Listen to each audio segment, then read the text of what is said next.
Fala galera, Dizascope, Leonardo Silva por aqui para mais um podcast Teologia para Quê? O seu quadro de teologia aqui dentro do canal do Dizascope. Meus amigos, o quanto nós aprendemos já nesse tempo até aqui, conversando com diversas pessoas, e eu creio que esse bate-papo de hoje vai ser muito, muito especial. Então fica por aí e bora conferir esse momento que nós tivemos juntos aqui.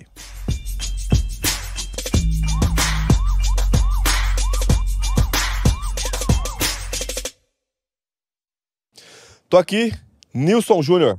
Seja bem-vindo mais uma vez. Eu que agradeço, Leonardo. Muito obrigado pelo convite. É um prazer tê-lo aqui. Aqui não sei se o Douglas explicou para você da primeira vez. Aqui é assim. Primeira vez um convidado, segunda vez um convidado, a terceira ele se torna da casa. Tá. Aí só na próxima vez que você vier, você passa um e-mail, que daí ajuda pagando um boleto. Beleza, a gente dá um Aí jeito. a gente manda um boleto do Dizascope. Eu peço pra alguém me ajudar, a gente dá um jeito, faz uma vaquinha e manda ver. O Vitor Fontana veio aqui, aí o Vitor acho que veio umas 4 vezes já, cara. Sim. Aí ele falou assim, meu e-mail, bibotalk@podcast. Vou ter que recorrer, sim. Isso, pensa em algum amigo aí que você queira. Meu amigo, obrigado mesmo por separar mais um momento para estar com a gente. Agradeço. Muito especial tê-lo aqui novamente. E deixa eu fazer uma pergunta logo de início, que é a pergunta do nosso, que introduz o nosso assunto aqui no nosso podcast. Seguinte, dentro da sua experiência como pai, pastor, teólogo, como um filho de Deus, como um servo do Senhor, qual é a finalidade da teologia dentro da sua perspectiva? A teologia, ela serve para quê? Tá. Normalmente as perguntas assim, né, as mais simples são as mais desafiadoras, né? Sem dúvidas. Eu diria o seguinte, a resposta obviamente não tem muita originalidade, mas vamos lá. Sendo bem sincero, Leonardo, considerando que a Bíblia é o presente de Deus pra gente, ou seja, Deus se revela na sua palavra, né? A teologia, como é um refletir sobre a palavra de Deus, então a teologia é a nossa resposta ao nosso Pai. Deus se revela nos dando a sua palavra e nós, refletindo na sua palavra, devemos devolver a Deus uma reflexão que o honre e que traga edificação para o nosso próximo. Então, traduzindo, o que é teologia? Teologia é a nossa resposta amorosa a um Pai que nos amou tanto, que se revelou de forma intencional num livro. É desafiante ler esse livro, ao mesmo tempo é um presente ler esse livro, né? A gente sabe, todo mundo que já leu ou a Bíblia toda, ou parte dela, enfim, a gente sabe que enquanto a gente lê a Bíblia, ao mesmo tempo a Bíblia vai nos lendo, né? Não tem nenhum livro que vai expor o quão a gente ainda está distante, nós estamos distantes ainda de Deus. Não tem nenhum livro que vai mostrar o quão ainda nós somos... Ainda lidamos com as nossas mazelas, né? Uhum. Nós não refletimos ainda o amor que nós devemos ter com Deus, com o próximo. Uhum. Por mais que Deus nos ame e de forma tão sacrificial em Cristo, a Bíblia deixa bem claro que mesmo assim, às vezes a gente se pega... Estou falando só de crente, né? Estou falando só de irmão em Cristo. Uhum. O quão às vezes ainda a gente não demonstra amor, não demonstra perdão. Deus nos perdoou de uma dívida impagável. E as nossas dívidas pagáveis, eu ainda fico apontando o dedo na tua cara. Então, não tem nenhum livro que vai mostrar as nossas mazelas como a Bíblia demonstra, né? Agora, graças a Deus que a história não termina aí. Não tem nenhum livro também que mostra, assim, o amor no sentido mais real, verdadeiro, radical, sacrificial, redentor, como a Bíblia também. Sim. Então, a teologia, ela serve para mostrar quem é Deus, quem nós somos, o que está tão errado com a gente e como que Deus conserta tudo isso. Teologia serve para vida, né? Teologia para quê? Teologia é para a vida. Se às vezes eu tenho um discurso muito bonito e não vivo, a culpa não é da teologia, a culpa é minha. Exato. Porque a teologia foi feita para nossa vida. E essa terceirização que nós temos de erros e limitações, ela é muito interessante, né? Estava lendo um livro do Jonas Madureira, Inteligência Humilhada, aqui. Depois da Bíblia. Muito bom. É o livro da minha vida. Muito bom, muito bom. E aí ele estava falando um pouquinho que o homem, ele tem o costume de imputar a Deus uma impossibilidade de existência a partir do momento que ele não compreende Deus. Então, se eu não compreendo Deus... Logo não existe. Exato. Só que a impossibilidade, ou melhor, a minha incapacidade de conhecê-lo por completo revela a minha finitude e a grandeza dele. Exato. E não, na verdade, a impossibilidade da existência dele. Então, isso que você falou é algo muito importante. Meu amigo, deixa eu te perguntar algo. Você escreveu um livro, você já falou um pouco sobre ele aqui no podcast, mas sobre o livre-arbítrio. Sobre o livre-arbítrio. Eu queria que, se você pudesse dar uma palhinha, só de forma muito simples, aquilo que você considera como livre-arbítrio, porque talvez a pessoa não assistiu outro podcast, até fica o estímulo para você assistir aí. Ele gravou com o Douglas falando do livro especificamente. Porque eu percebo que existe uma enorme confusão em relação a livre-arbítrio, livre vontade, ou então livre-agência, que é usado por muitos reformadores também. Dá uma palhinha para nós. Livre-arbítrio é tal. Como você definiria? Eu só primeiro lembraria isso daí, que é um tema envolto aí em vários debates, né? Provoca uma certa desconforto. Tudo isso, né? E claro, como se trata de um livro bem introdutório, né? Não tem nenhuma pretensão de esgotar o assunto. E mesmo se fosse um livro de 500 páginas, não esgotaria. Mas ali eu falo da ilusão do livre-arbítrio, e eu defino o livre-arbítrio olhando para a Escritura, né? Aí você fala, olhando para a Escritura como? Se não tem esse termo lá? Não tem vários termos, né? Mas é claro que a gente entende que o conceito está lá. Eu olho para a experiência ali do primeiro casal, Adão especificamente, né, em Gênesis 1 e 2, quando não existia pecado. E aí eu faço a pergunta, quais eram as possibilidades de escolha de Adão em Gênesis 1 e 2, quando não tinha pecado ainda? O que ele podia fazer, né? E a gente nota ali, lendo atentamente Gênesis 1 e 2, que ele podia obedecer a Deus, e ele podia também desobedecer a Deus, tanto é que ele fez isso, né? Então, ele tinha uma natureza santa, boa, perfeita, justa, reta, mas tinha um drama aí. Ele foi o único ser com essa natureza santa, perfeita, justa, sem nenhum cisco de pecado, mas que podia, não sei exatamente como, pecar. Como que um ser santo podia fazer uma escolha que não era santa, né? Então, tentando entender esses dois movimentos, ele podia agir conforme a sua natureza, obedecendo, e ele podia agir de forma disforme, né? Contrária à sua natureza, desobedecendo. Aí eu olho para a tradição, né, reformada, claro que tem, né? Quando você pega século XVI, XVII, XVIII, você tem vários autores, tradição reformada, a gente tá falando. É muita coisa, né? E cada um no seu contexto, não só cronológico, mas histórico, enfim, está dialogando com a tradição. Então esses termos têm a sua flexibilidade. Mas eu chamo ali, e não fui eu que inventei isso, eu chamo de liberdade o quê? A capacidade para você escolher conforme a sua natureza. Ele tinha liberdade. Se ele agisse conforme a sua natureza, ele estava expressando essa liberdade. Agora, ele tinha a possibilidade de escolher contra a sua natureza. E eu chamo isso daí de livre-arbítrio, né? A pergunta é, depois que o homem pecou, caiu, a Bíblia não diz que o homem está doente, ele diz que ele está morto nos seus delitos e pecados. Ele continua fazendo escolhas sempre conforme a sua natureza. Só que a natureza dele está como agora? Morta. Então, um morto espiritual continua escolhendo escolhas de morte. A pergunta é, de $1 milhão, né? De 1 bilhão, hoje a coisa ficou mais... A pergunta é, o homem escravo do seu pecado, o homem morto espiritualmente, ele consegue fazer uma escolha contra a sua natureza, que é escravo do pecado? Aí a resposta que eu dou é não. E aí eu caminho um pouco mais e falo, né, esses dois estágios, tentando ser bem rápido. Criação, queda, agora redenção. Quando alguém é salvo por Deus, ele tem a sua natureza regenerada. Onde existia a morte, agora, né, novo nascimento ou regeneração, é implantação de vida onde antes tinha morte. Cristão, todo mundo que crê em Cristo tem a sua natureza regenerada. A pergunta, ele tem liberdade? Capacidade para escolher conforme a natureza? Claro que tem. Todas as escolhas que você faz, eu faço, são conforme a nossa natureza. Só que a nossa natureza ainda não está totalmente restaurada, né?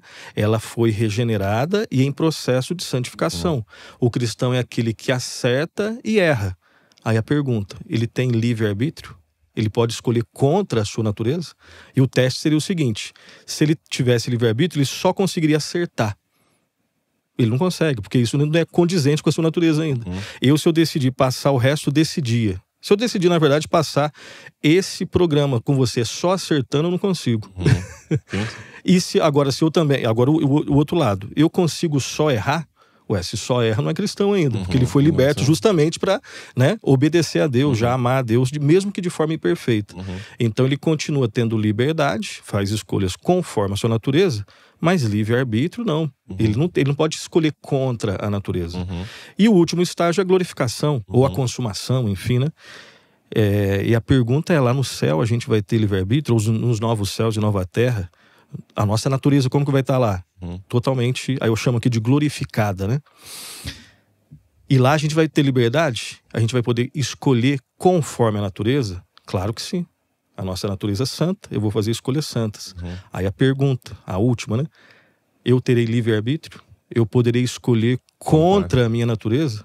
Ué, se eu puder, então eu vou poder fazer algo que é ensinado totalmente ao contrário da Bíblia, que é pecar no céu. E aí volta um retorno. Exato. Aí, ou seja, por um ato meu, eu vou poder invalidar a obra de Cristo.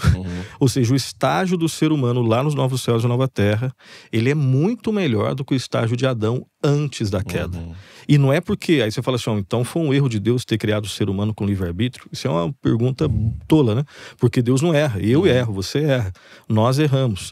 O erro não é o livre-arbítrio. O erro é o uso errado que Adão fez do livre-arbítrio, e se eu tivesse no lugar dele, faria a mesma coisa. Sim, né? muito bom. E aí, seria nesse sentido. E aí eu quero aproveitar isso aí, porque eu percebo que existe muita má compreensão em relação ao termo, né? Ao termo livre-arbítrio.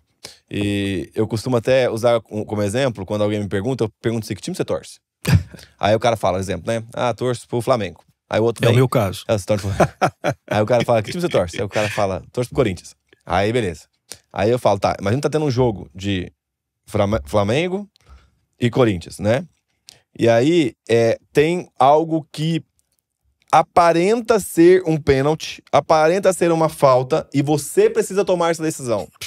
Seu coração vai se inclinar ao amor da sua vida. Claro. O amor da sua vida vai ser, no caso do seu Flamengo, ou no caso do outro. Então, a inclinação do nosso coração sempre vai ser pró-pecado. Sempre. Por conta da nossa natureza corrompida, como você disse. Agora, eu falei isso aqui por quê? Porque parece que a má compreensão está no livre-arbítrio. Eu posso, não posso pegar o copo. Mas o livre-arbítrio não significa exatamente isso. Exatamente. Eu posso pegar a rua direita ou a rua esquerda. Então, suponhamos que uma pessoa tá, eu vou usar um exemplo mais simples, comprando um carro. E aí ela tá com essa consciência equivocada sobre o livre-arbítrio. Pô, qual carro que eu escolho? Como que você chamaria essa postura de decisão? Beleza. Eu chamaria de liberdade. Liberdade. Ou então alguns chamam de livre agência. É o livre agir que nós temos todos os dias para escolher, conforme o seu exemplo foi muito bom, bem ilustrou, para escolher aquilo que combina com o nosso coração. A Bíblia deixa bem claro que o ser humano faz escolhas, ele não é forçado a fazê-las, nós fazemos livremente, mas esse livremente é sempre condizente com aquilo que combina com o nosso coração. Eu nunca vou escolher alguma coisa que não combina com o meu coração. Então as escolhas são livres, nós não fazemos nada forçado, não existe determinismo. Agora, esse é o ponto que o teu exemplo ilustra. As nossas escolhas, Leonardo, elas sempre têm um pano de fundo, ou melhor, tem como pano de fundo fortes influências externas e internas. A Bíblia, quando a gente... Exato, né? A Bíblia deixa bem claro, né, que o que mais caracteriza o ser humano é o imago Dei, né? A imago Dei, o fato de que nós fomos criados à imagem e semelhança de Deus. Deus criou a eternidade no nosso coração, colocou a eternidade no nosso coração. O coração do ser humano é aquilo que existe de mais profundo, né? É o centro de comando do ser humano. Pecado foi tão profundo que foi até o meu coração. Eu não consigo tirar isso, eu consigo piorar a minha situação, melhorar eu não consigo. A regeneração, a salvação, a redenção é tão profunda que ela vai até no mais profundo do nosso coração, né? Sobre todas as coisas que a gente deve guardar o coração, porque é de lá que vem as fontes da vida. Então, às vezes a turma fala assim, poxa, mas você não acredita no livre-arbítrio, então a gente é robozinho? Não, nós fazemos escolhas sempre, só que eu tenho que qualificar essas escolhas, né? Eu sei que existem outras possibilidades de definir. De repente alguém define liberdade de uma outra forma, é só explicar. Alguém define livre-arbítrio de uma outra forma. Agora, se a gente saísse pela rua e perguntasse, você tem livre-arbítrio? Ué, claro que eu tenho. E o que é livre-arbítrio? É a possibilidade de escolha. Ué, se for isso, então a gente tem mesmo. Só que... Aí eu também creio. Exato, eu também creio no livre-arbítrio. Beleza. Só que Não é isso. Eu tenho que qualificar essas escolhas. Porque se eu definir... Olha só, a gente já está em novembro, né? Novembro. É só a gente olhar para o início desse ano, aquilo que a gente definiu lá, né? Quero diminuir a Coca-Cola, parar de pizza, Ir na academia. Ir na academia, né? Pegar mais leve, torcer no futebol, lutar contra algumas idolatrias e perceber como que isso não é tão simples assim, né? Mudar de hábito, deixar um hábito que está arraigado em mim há muito tempo e adquirir hábitos santos, ler as escrituras. Será que é simplesmente eu tenho realmente esse poder de autodeterminação? A partir de hoje eu vou ler 20 páginas das escrituras todos os dias. É simples assim? Eu consigo? Então, eu tenho que ir um pouco mais profundamente nessas definições. Bom. Eu tô falando, eu tenho. Sim. Sabe? Eu tenho que... E eu percebo que é muito semântico, né? Porque fica em torno... hoje, me perguntaram isso hoje, cara. Até abri, às vezes eu abro uma caixinha do Instagram de perguntas, aí me perguntaram, você crê no livre-arbítrio? Eu falei, depende do que você entende por livre-arbítrio. Eu né? sempre respondo normalmente assim. Porque é complexo. Aí as pessoas perguntam, você é calvinista? Eu falo, depende do que você está falando de calvinista. Exatamente. Porque tem coisa que até... colocaram na boca de Calvino que ele nunca falou, e nesse caso nem eu creio, entendeu? Exatamente. Então, é isso que você falou, é muita complicação em torno do termo, do conceito em si. E aí eu queria aproveitar, entrar então num ponto com você em relação à vontade de Deus. Beleza. Né? Se estamos pensando sobre a nossa livre escolha, a nossa livre agência, né? E a nossa incapacidade de arbitrar de forma neutra, como que nós lidamos com a vontade de Deus, né, na sua perspectiva? Você que, logicamente, atua como pastor local, né? Uma pessoa chega no seu gabinete pastoral e fala, pastor, preciso escolher entre trabalho A e trabalho B. E o Sartre, né, fala que o problema do homem é ter liberdade de escolha. Tá condenado à liberdade. Condenado à escolha. E aí, então, dentro da sua perspectiva, como que nós lidaríamos então? Tipo assim, eu tenho essa liberdade, o Senhor é soberano, porque lógico que é o mistério da soberania divina e da responsabilidade. Sim. Mas eu preciso tomar uma decisão, pastor. Sim. Eu preciso tomar uma decisão e eu queria tomar de acordo com a vontade de Deus, mas também envolve meu coração. Então, como que nós, ao menos, aproximamos da compreensão desse aspecto da vontade de Deus? Sim. Um outro irmão que veio aqui e que é muito mais competente para falar sobre isso é o reverendo Heber Júnior, né? Uhum. Ele tem um livro que fala sobre isso. Essa pessoa chegando até mim e né? Deixando bem claro que quer tomar uma decisão, tem essa possibilidade e essa possibilidade. Qual seria, né? O que eu devo fazer, né? Vamos orar sobre isso. Sempre pedir a direção de Deus. Vamos considerar os motivos que de repente que poderiam levar você a tomar essa e aquela, né? Muito bom. Alguma delas vai ferir algum aspecto da sua fé, né? Porque ele, sendo cristão, ele vai querer glorificar a Deus, em todo momento. Ele vai querer trazer bem para a família dele. Eu vou ter que pensar nas questões financeiras envolvidas, não tem como, seria muita hipocrisia falar o dinheiro não tem nada a ver. Sim. Tem, é claro, Tem. né? Se de repente eu tenho uma filha com alguma síndrome, eu preciso de um convênio que de repente vai ajudar. Só estou citando essas três. Eu quero glorificar a Deus, eu quero honrar minha família, eu quero continuar servindo na minha igreja, eu quero trazer, né? Não vou querer ficar milionário, enfim, a ideia não é essa, mas ele quer trazer um mínimo de conforto, cuidado com a família, que isso é responsabilidade também. Ok. Eu quero de repente honrar aqueles dons que Deus me colocou. Aqui de repente vai ganhar muita grana, mas vai trabalhar num dom que de repente não é tão forte em mim. Ou de repente um talento que de repente é muita grana, mas talvez eu não vá fazer com excelência. Aqui não ganha tanto assim, mas lida com aquilo que eu tenho prazer e de repente eu sinto que eu glorifico mais a Deus e trago benefícios para o próximo, enfim. Então todas essas questões. Agora, nem sempre, claro, eu não vou falar faça isso ou faça aquilo, né? A gente vai pensar junto. Né? E ele, como cristão, ele tem que, mas às vezes eu tenho limites e eu quero que você me ajude. Leonardo, me ajuda aí, cara, né? Vamos orar junto. Né, se tem algo que fere a fé, então esse é um elemento muito importante.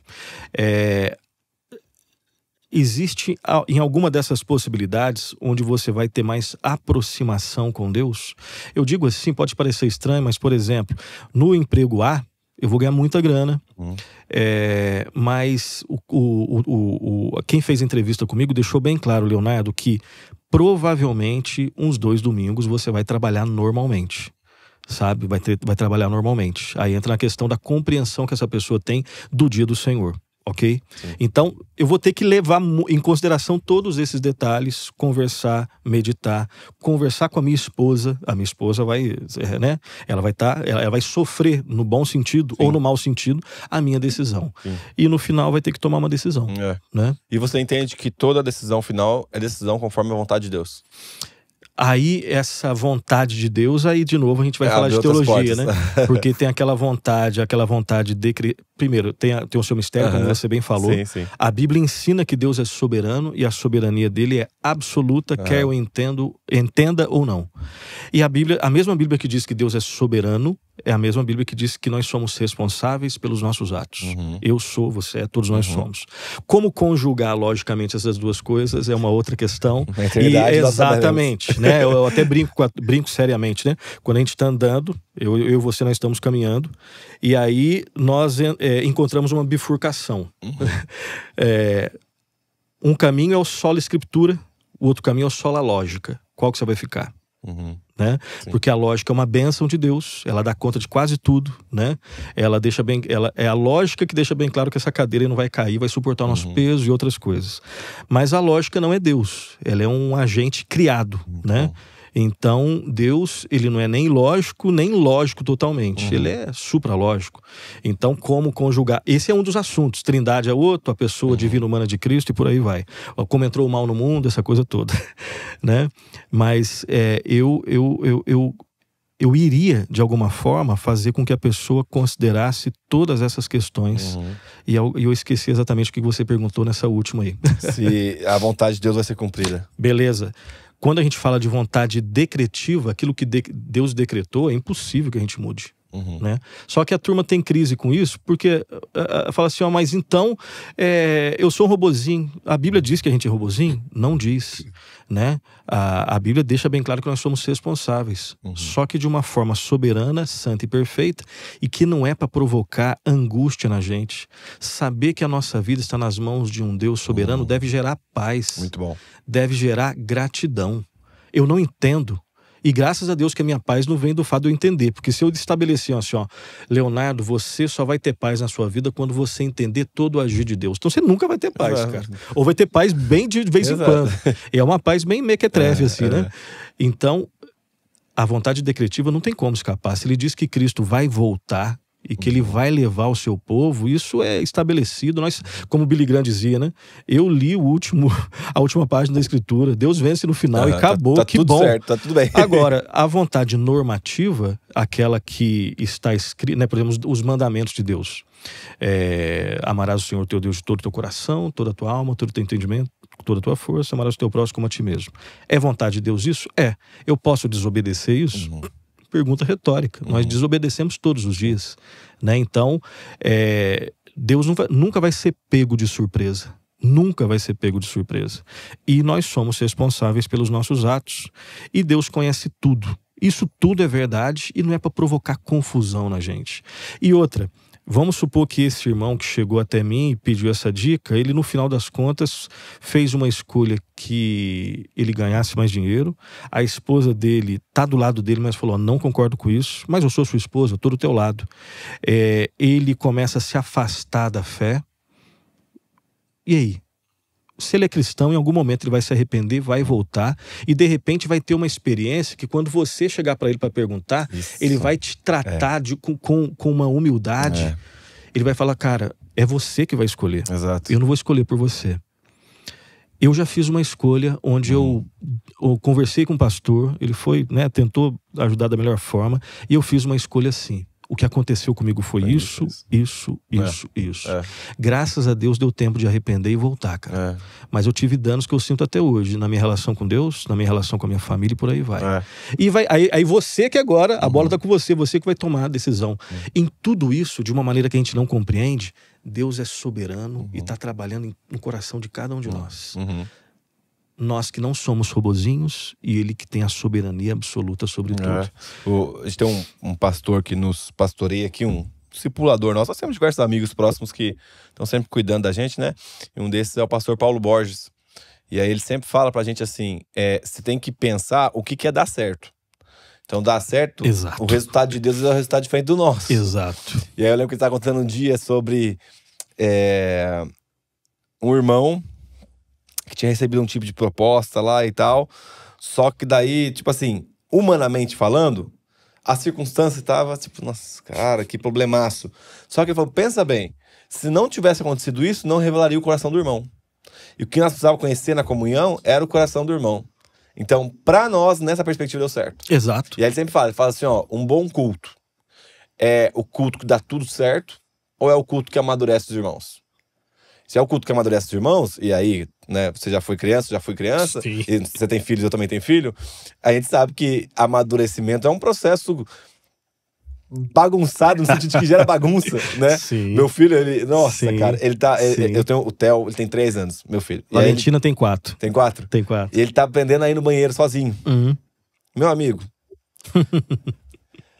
Às vezes eu chego na minha privada, assim. Aí eu falo, amigo, mira na aguinha. Só que assim, é parte do processo de amadurecimento. É parte do processo. Né? Então eu acho que você falou, e aí revela também o coração do irmão, que talvez dê um passo pró uma ganância. Eita, tá. Então, cara, tem que arrepender. Exato. E se houve um arrependimento, uma mudança, uma aproximação de Cristo, já é algo que serve para a glória de Deus também, né? Essa perspectiva enriquece muito. E às vezes quando provoca uma certa bagunça, né? Ou com a esposa ou com o filho, revela algumas coisas de como você reage em relação a eles. E se eu tenho uma reação exageradamente legalista, violenta nas palavras, alguma coisa assim, por ser crente, em algum momento, ouvindo você me falar alguma coisa, a ficha cai. Aí eu falo, olha só como meu filho errou, olha só como eu tratei. Mas eu também erro com meu pai o jeito que ele me trata. Ou seja, né? Ou seja, casamento, família, igreja. É claro que acontecem essas bagunças aí. Agora, debaixo da graça de Deus, tem um propósito. Né? Revela que Deus realmente é justo, Ele é santo, que nós ainda estamos longe do padrão dele, mas graças a Deus que somos aceitos pelo único que está no padrão, que é Jesus Cristo. E a partir daí a gente vai caminhando. No dia a dia, nas bagunças, quando a gente acerta, né? Às vezes quando dá certo para mim, às vezes eu olho de maneira diferente em relação a você. Opa, Deus por me amar, eu vou errar, porque às vezes é só com a boca no pó que eu vou pedir perdão. Eu não sou melhor que você e por aí vai. Ou seja, é muito mais complexo, complicado e simples do que a gente imagina. E amplo, eu acho. Né? Exato. É quando a gente pensa a vontade de Deus. Eu vi o John Piper escrevendo alguma coisa que eu li dele, e ele fala que enquanto a gente tá vendo Deus fazer uma coisa, ele tá fazendo outras 1000 que a gente não tá enxergando, nem né? tá, exatamente. A gente lê ele com um copo aqui. Mas tem A nossa visão é limitada e eu julgo o todo a partir só do que eu enxergo. E ai daquele que discordar do que eu tô enxergando. Ou seja, aí voltando só para provocar com sentido, não para provocar por provocar. Né? Você é calvinista? Porque às vezes o cara acha que ser calvinista é só o que ele aprendeu. Você é cristão, você é reformado, você é protestante, você é pentecostal. Às vezes a experiência que ele teve, os livros que ele leu, uns 2 ou 3, o curso que ele fez, uns 2 ou 3, permitiu que ele tivesse essa visão. Só que aí eu vou pegar, né? Eu sou da igreja presbiteriana. Então, ser reformado é um pouco mais amplo do que ele imaginou. Então a ideia é a seguinte: quanto mais eu conheço verdadeiramente, pela misericórdia e graça de Deus, eu fico humilde e considero um pouco as diferenças do meu irmão. Não significa que eu vou concordar com tudo, mas eu considero as diferenças do meu irmão com uma humildade. Quanto menos eu conheço, mais briguento eu sou. E ai daquele, né? Você pega a Reforma, século XVI, XVII, XVIII, XIX, XX, XXI. Em vários lugares do mundo, com vários personagens, vários que nem foram nem traduzidos por português. Eu li uns 2 ou 3. A tradição tem sei lá, umas 3 centenas. Ai daquele que discordar desses 2 ou 3. Você não é calvinista. Porque calvinismo é só o que eu acho que é. É uma loucura, cara. É loucura, cara. É loucura. Eu falei dessa tradição, mas pode ser em qualquer tradição. Lado, Não, eu acho muito interessante, né? Até aproveitando isso que você falou, às vezes eu ouço alguém falando de posições contrárias e tal, aí eles pegam um autor, e eu digo o autor antigo, robusto, ele fala, esse tal era herege. Ou então, assim, e de fato, aqueles que foram definidos como herege, ok, né? Mas ou então eles falam, como você avalia o pensamento do fulano X? Eu fico, meu amigo, deixa eu te contar a minha história. Eu não tenho capacidade para definir A ou B. Lógico que eu vou fazer uma análise, mas ela é muito simplória, até porque a minha capacidade de compreensão perto disso que esses caras escreveram é muito. Então poderíamos usar Calvino e Armínio ali, né? Pô, mas é que Armínio fala... Cara, você entendeu ao menos o texto do cara? O Calvino, você entendeu o que o cara formulou? Porque eu acho que nós temos uma dificuldade de compreensão. Exato, tem né? Então essa humildade que a gente precisa Às vezes ler um texto na internet de 2 parágrafos já tem uma diferença. Tem uma turma que tem uma dificuldade, ou qualquer um pode ter uma dificuldade. Entender um texto de 4 séculos atrás, que estava no outro contexto histórico, teológico, um debate. Aí tem uma expressão. A expressão naquele tempo era usar de um jeito, na nossa de outro. Não, eu tô nem aí, é porque eu quero lacrar, e vai, enfim. É muito bom. Meu amigo, deixa eu te falar. Você então, hoje você tem a Valentina, só ela por enquanto? Só ela. Muito bom. E tem muitos pais que nos acompanham por aqui. Como que você tem feito? Você trabalha intencionalmente na catequização dela? Ou então, como que vocês lidam, você e sua esposa, na dinâmica do cuidado dela em relação à fé? Boa, isso faz a gente tremer na base, né? Graças a Deus que a Fernanda, minha esposa, ajuda muito nesse processo, né? Então, a Fernanda é professora também. Então lida com educação infantil e lê a palavra com ela, ora com ela. Eu às vezes quando eu chego em casa a Valentina já está dormindo. Mas ontem, por exemplo, ontem foi feriado, né? Ontem foi um dia diferente que eu fiquei um pouco mais com ela, né? E como sou apaixonado, graças a Deus, por leitura, eu gosto. Graças a Deus, na minha família sempre gostaram, enfim, desde criança, lendo gibi lá, as leituras foram mudando. Mas por gostar muito de ler, então desde a mais tenra idade eu gosto de ler junto com ela. Então a gente lê a Bíblia junto, a gente lê a história do peregrino junto, ela vai conhecendo os personagens. Ontem mesmo eu estava brincando com ela, né, das perguntinhas do catecismo, sabe? É porque existe essa... E isso é bíblico, isso está na história do povo de Deus, né? Desde o povo judeu, enfim. Essa coisa de guardar no coração as palavras do Senhor para não pecar contra Ele. Obviamente eu erro muito nesse processo. Todos nós, né? Erro muito nesse processo, né? Quando vou tentar me avaliar como pai, estou muito aquém do que eu deveria estar. Mas a gente busca sempre conversar sobre isso. Né? Sempre conversar sobre isso, deixando bem claro que às vezes, mesmo não querendo fazer, a gente tem que fazer. Aí nesse processo todo a gente pode cair no legalismo, ou às vezes deixar tudo correr solto. Então a gente lida com essas coisas todas, mas a gente sempre tenta orar junto. Como todo cristão, toda família cristã imperfeita, mas que confia no perfeito Cristo, a gente vai para a igreja para louvar e adorar. A gente vibra e fica muito alegre quando ela aprende um corinho, uma música. Legal. Quando vem com uma resposta correta. Quando vem lá com algum desenho, eu falo: Valentina, o que você aprendeu na escola? A história de quem? A história de Sansão. E aí, é claro, Sansão, né? E o que a professora disse sobre Sansão? E aí, a partir da resposta, você tenta fazer uma ponte. Mas uma coisa que tem deixado muito feliz é que às vezes a gente consegue memorizar textos bíblicos juntos e depois tentar conversar sobre esses textos. E uma coisa curiosa é que ela sempre pede, a experiência nossa ali, para ler a história do peregrino. E às vezes eu me espanto, ela tem 4 anos, eu me espanto, e ela não é especial, mais especial do que ninguém, embora todo pai ache que sua filha a minha filha é mais linda do mundo. E eu creio que acontece com cada criança, toda criança, dentro das suas especificidades, cada criança é especial. Não despreze o potencial que a criança tem de aprender, né? Porque você vai me julgar se eu aprendi, se eu consigo, né? Colocar as ideias, desenvolver as ideias, porque isso é pedido de um adulto, ok. Com a criança, ela também aprende muito. Agora, a sinalização que ela dá de que está aprendendo, de repente, claro que vai ser um pouco diferente, mas eu falo isso porque é uma experiência humilhante para mim, né? Às vezes a gente acha que a criança não aprende muito. Né? Só deixar ela perto do celular, junto com esses desenhos, ela vai aprender todos os nomes de todos os personagens, das histórias mais complexas possíveis. Aprende. E aí todo mundo tem exemplo sobre isso. Né? E por que ela não aprenderia da palavra de Deus? Né? Então acho que assim, a gente tem você tem, como pai, todos nós temos, professores, pastores, né? Um peso, uma responsabilidade, um privilégio muito grande de educar essa turminha nova aí. A gente também faz basicamente aquilo que vocês fazem também. E toda noite eu leio uma historinha bíblica com ele e tento de alguma forma explicar, né? Eu tenho lá a Bíblia da criança. Exato. A gente vai. Aí eu lembro que até um tempo atrás, passei por Caim e Abel. Eu falei, cara, como é que eu vou explicar um assassinato? Eu tenho de 3 anos, aí eu ali, cara, e assim, isso é muito. O Douglas sempre falou pra mim, sabe? O Douglas sempre fala assim, Léo, quando você for pregar, pensa que você tá pregando pra uma criança. Porque o seu exercício de exemplos, aplicação, vai ter que ser mais forçado. Aí eu fiquei, cara, Caim e Abel, o Theo, e ele olhando minha cara e eu olhando pra cara dele. Eu falei, filho, vamos lá. Explicar. Caim, ele fez uma feiura, porque o Theo entende que a coisa errada é como feiura.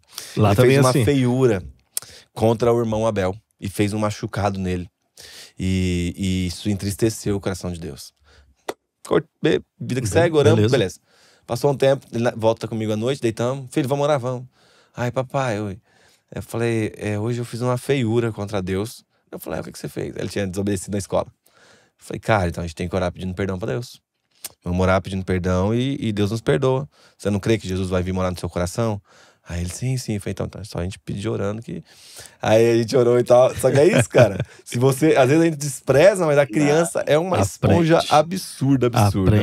Aprende muito, cara. Essa daí, quando eu, explicar essa história. E você percebe, você explicou de uma maneira simples, obviamente não precisa entrar em detalhes, porque aí você respeita, o crescimento dela. De repente, quando adolescente, você coloca uma outra camada de significado, um jovem já consegue entender e vai aos poucos. Mas o principal ela entendeu.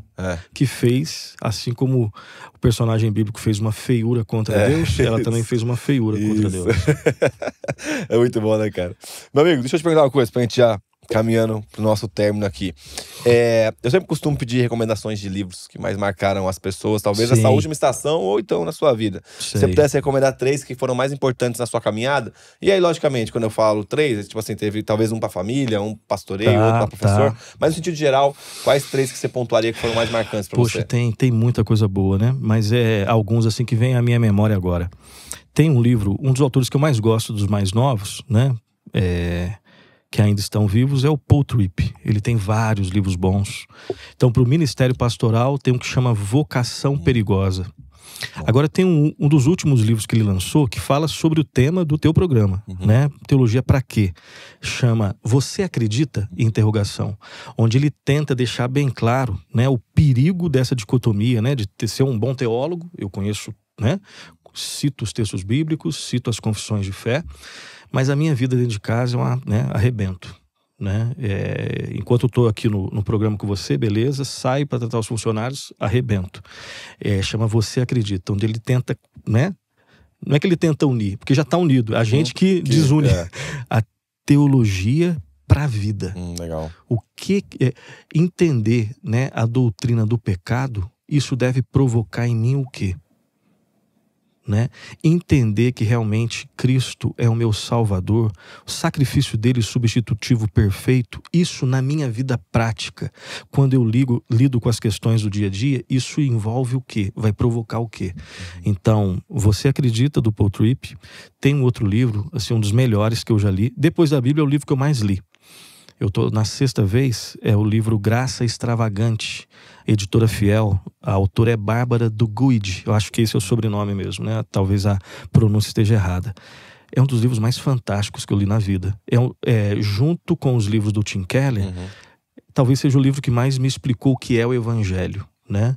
Deus me aceita não por causa do meu desempenho, é apesar do meu desempenho. O único desempenho que credencia a um cara como eu a estar na presença de um Deus Santo é o desempenho de Cristo Jesus. Então o Evangelho não é a mensagem, né, que até falei, a gente conversou com o Douglas lá, Deus faz a parte dele, você faz a sua parte. Bom, se for isso, eu não vou ser aceito porque a minha parte eu não faço, cara. Nem começa. Eu nem começo, não tem como. O Evangelho é a mensagem que, apesar de quem eu sou, pela misericórdia e graça de Deus em Cristo, um cara como eu pode ser aceito e perdoado. Muito bom. E então, né, Você Acredita, Graça Extravagante. Eu vou terminar com uma biografia. Você falou em 3. Inclusive eu ganhei uma nova versão a semana passada. O Apóstolo dos Pés Sangrentos, que é uma biografia de um sadhu, né, de um líder religioso lá que vivia na região ali do Oriente Médio. O nome dele era Sadhu Sundar Singh, o apóstolo dos pés sangrentos, escrito por um pastor brasileiro, Boanerges Cibeiro. É uma história, assim, fantástica. Que legal. Fantástica. Mesmo numa cultura tão diferente da nossa, a cultura ali da Índia, né? Ele era um apóstolo ali do Tibete, da Birmânia, enfim. E uma história, assim, fantástica de um dos principais cristãos, assim, do século passado. E é um livro ali que eu devo estar na 5ª vez também. É uma biografia, inclusive um tipo de leitura que é apaixonante é biografia. Você gosta? Né? Gosto demais, demais, demais. Essa é uma das que mais, né? Aí eu já estou lembrando de outros, mas vou ficar só em 3 muito só. Bom, muito bom. Meu irmão, obrigado mais uma vez. Eu que agradeço. Ter participado, eu ter que vindo, agradeço. deixado toda aquela dinâmica de vida corrida que Que o pastor isso. local e participado com a gente. Como que a galera te encontra nas redes? Onde você tá? Você tá no Instagram, no YouTube? Tô no Instagram, no YouTube eu acho que eu devo ter um canal lá, mas tá meio bem paradão. Mas inclusive o endereço do canal deve estar no Instagram. Uhum. No Instagram que a gente coloca alguma coisa lá, Nilson Ribeiro Luz. Nilson Ribeiro Luz, né? E sou um dos pastores auxiliares na Igreja Presbiteriana de Pinheiros. Uhum. Agradeço demais estar aqui com vocês. Demais, demais, demais. Quero só terminar com um versículo. Claro, por favor. Um versículo, né? Um dos salmos, assim, que me chama bastante atenção. E que tem a ver com o teu programa, né? E o John Piper que explicou de um jeito que ele tem um jeitinho especial de explicar as coisas, né? Às vezes, quando a gente tem dificuldade de ler a Bíblia, ou às vezes a gente lê, mas lê para cumprir, né, o nosso plano, e que não tem nenhum problema, né? Cumpra o plano, porque está sempre em contato com a Bíblia, é sempre bom. Mas ele lembra lá do Salmo 119, 18, né? E o Salmo diz assim: desvenda os meus olhos para que eu contemple as maravilhas da tua lei, né? E ali, então, existe uma garantia de que a palavra de Deus nunca é chata, nunca é monótona. Às vezes eu tenho agitação em coisas que são monótonas. Isso é curioso isso, né? Às vezes eu busco agitação, vida naquilo que é passageiro. Mas aquilo que realmente vai mexer comigo é a palavra de Deus. Só que nem sempre eu vejo essa vivacidade. Não porque ela não tem, porque eu não vejo. O Salmo já parte do princípio que ali tem maravilha. Só que os meus olhos às vezes estão vendados. Aí ele ora: desvenda os meus olhos para que eu veja, contemple as maravilhas da tua lei. Eu creio que na nossa vida, Leonardo, pela graça de Deus, cada vez mais que o nosso encanto, o nosso primeiro amor estiver em Deus, na sua palavra, as coisas vão mudando, vão mudando. Bom. Que assim seja na minha vida, na sua vida, no Ministério de Jesuscope aí. Muito obrigado. Obrigado. E o livro que eu ia te perguntar, desculpa, o livro tá na onde? O seu livro? Tá na Amazon, tá na editora Ezion, tá? Você pode entrar no site da editora Ezion, procura lá Ilusão do Livre-Arbítrio. Muito bom. E espero que goste. O livro tem essa, às vezes parece que tem essa tonalidade, né? Teológica, né? Mas é pra prática, é pra experimentar a verdadeira liberdade que só existe servindo a Cristo. É isso. Amém, muito bom. Então, ó, só lembrando, se você quiser encontrar o Nilson, ele tá no Instagram e também tem um livro dele aí nas plataformas digitais, na Amazon. A gente vai deixar aqui embaixo o link da editora para você também ter acesso. No mais, meus amigos, muito obrigado por esse tempo. Obrigado, que Deus abençoe você, que você possa inclinar ou então deixar com que Cristo tome conta de todas as suas vontades, que as tuas inclinações sejam voltadas às inclinações de Cristo. Deus abençoe você e não se esqueça do mais importante: você é uma cópia de Jesus. Valeu!